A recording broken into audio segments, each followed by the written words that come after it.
Salam sejahtera kepada semua pendengar. Berita malam ini bertajuk Bersatu persoal jika Rafizi bina kekayaan guna derma orang ramai. Berita penuh.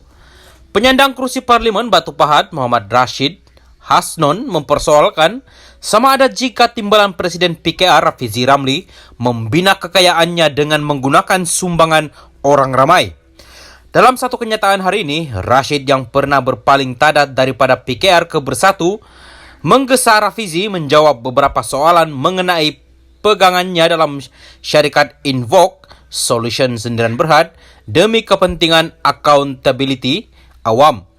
Adakah Rafizi bersetuju Invoke menerima sokongan awam termasuk melalui beberapa cara kutipan dana walaupun beliau telah memasukkan wang beliau sendiri? Adakah Rafizi bersetuju bahawa saham Invoke yang kini bernilai berjuta-juta ringgit adalah sebab sokongan orang ramai dan publicity terhadapnya untuk mendapatkan pilihan raya yang adil? Mengapakah setelah diumumkan pada tahun 2017 bahawa Invoke bukanlah bertujuan untuk mendapatkan keuntungan pribadi termasuk pemegang saham, beliau menyimpan saham yang telah berkali ganda nilainya sebagai harta pribadi beliau? Dalam memegang kepada kenyataan beliau sendiri pada tahun 2017 bahawa Invoke adalah satu entiti tidak berasaskan keuntungan non-profit, adalah Rafizi akan menubuhkan suatu amanah atas saham-saham untuk kepentingan awam atau beliau masih terus memegang saham itu sebagai milik pribadi beliau? Soal Rashid. Kenyataannya itu dibuat susulan tindakan Rafizi pada 2 November lalu yang mengisytiharkan hartanya sebelum bertanding di kawasan Parlimen Pandan. Invoke ditubuhkan oleh Rafizi kononnya untuk kepentingan awam. Invoke telah merayu dan menerima sokongan orang ramai melalui beberapa cara kutipan dana, kata Rashid. Tambahnya, Rafizi tidak boleh menafikan perkara ini kerana maklumat tersebut boleh didapati melalui laman web pemimpin PKR tersebut.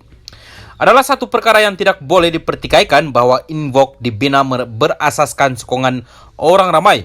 Orang ramai yang menyokong Invoke kerana mereka dijamin oleh Rafizi bahawa Invoke wujud untuk memastikan pilihan raya yang adil. Mereka menyokong untuk satu tujuan yang murni, bukan untuk memperkayakan mana-mana individu. Tetapi bukankah kini jelas bahawa Rafizi telah diperkayakan oleh Invoke? Saham tersebut bernilai RM16.7 juta kini, menurut pengisytiharan beliau sendiri, kata Rashid, sambil mendakwa bahawa pegangan Rafizi dalam syarikat itu bernilai RM16.7 juta sekarang. Rafizi sebelum ini berkongsi bahawa sehingga 31 Oktober lalu, aset bersihnya bernilai RM18,851,350 hanya lebih RM1.1 juta dalam simpanan dan KWSP, manakala RM16.7 juta melalui pegangannya dalam syarikat Invoke Solution Sendirian Berhad. Walaupun Rafizi tidak menjual atau melupuskan saham tersebut dalam masa terdekat, ia bernilai jutaan ringgit kekayaan yang beliau miliki. Sumber kekayaan ini adalah inisiatif berciri kepentingan awam, yaitu Invoke. Beliau telah mengaut keuntungan dan keuntungan yang begitu lumayan. Rakyat biasa Malaysia hanya sekadar mampu bermimpi untuk mengecapi RM16 juta walaupun bekerja keseluruhan riwayat hidup mereka, kata bekas pemimpin PKR itu.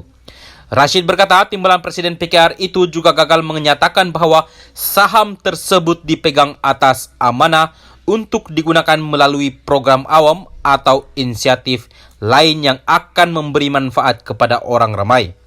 Ia hanya diisytiharkan sebagai hartanya sendiri, milikan beliau dan sebagai sebahagian harta pribadi beliau. Beliau juga tidak menyatakan bahawa beliau adalah pemilik nominal. Rafizi adalah pemilik berfaedah yang mutlak, kata Rashid lagi. Sementara itu, Ahli Majlis Kerja Tertinggi MKT UMNO, Razlan Rafi, menyifatkan kekayaan yang dimiliki Rafizi dalam tempoh singkat adalah mencurigakan. Oleh itu, katanya, bukan saja Rafizi perlu memberi penjelasan terperinci, malah siasatan juga perlu dilakukan oleh Suruhanjaya Pencegahan Rasuah Malaysia SPRM untuk mengetahui puncak kekayaan pemimpin PKR itu. Kita nak tanya Rafizi tentang aset yang didedahkan yang bernilai hampir RM19 juta dan ianya jumlah yang besar bagi orang politik dan orang telah berhenti kerja dalam bidang profesional. Saya tak pasti gajinya dengan Petronas dulu berapa. Kalau RM200.000 sebulan, RM18 juta dalam masa 5 tahun itu sesuatu yang menakjubkan. Apatah lagi, kita tahu Rafizi tak pandai meniaga. Ada tuduhan 2 syarikat yang beliau uruskan termasuklah Invok mengalami kerugian. Dan kita percaya Rafizi ini kerjanya mengutip sumbangan rakyat melalui NGO dan syarikatnya. Rafizi perlu jelaskan perkara ini dan saya minta SPRM siasat hasil yang beliau dapat RM19 juta itu, katanya kepada Malaysia Kini. Rabu lalu, Rafizi yang juga calon PKR bagi Parlimen Pandan mengisytiharkan hartanya dengan nilai aset bersih sebanyak RM18.85 juta. Pengisytiharan itu dibuat susulan syarat PKR supaya calonnya dalam pilihan raya umum 19 November ini berbuat demikian. Berdasarkan pengisytiharan yang dibuat Rafizi, kebanyakannya asetnya diperoleh daripada pelaburan saham dalam Invok Sendirian Berhad, syarikat tinjauan awam yang diasaskannya. Jumlah ini termasuk pelaburan dalam Bowstead Holdings Berhad milik Lembaga Tabung Angkatan Tentera, LTAT, dan Polisi Insuran di Prudential. Dalam pada itu, Razlan membidas Rafizi yang melabur dalam Bowstead, namun dalam masa sama menyerang isu pembinaan kapal tempur pesisir LCS yang dibangunkan Bowstead. LCS ini dibangunkan oleh Bowstead, satu-satunya syarikat yang ada. Rafizi laburkan dalam pengisytiharan harta adalah dalam Bowstead. Dalam masa dia menuduh pelbagai salah laku dalam Bowstead, dia mengambil keputusan untuk melabur dengan Bowstead. Jadi Rafizi kena jelaskanlah, katanya lagi.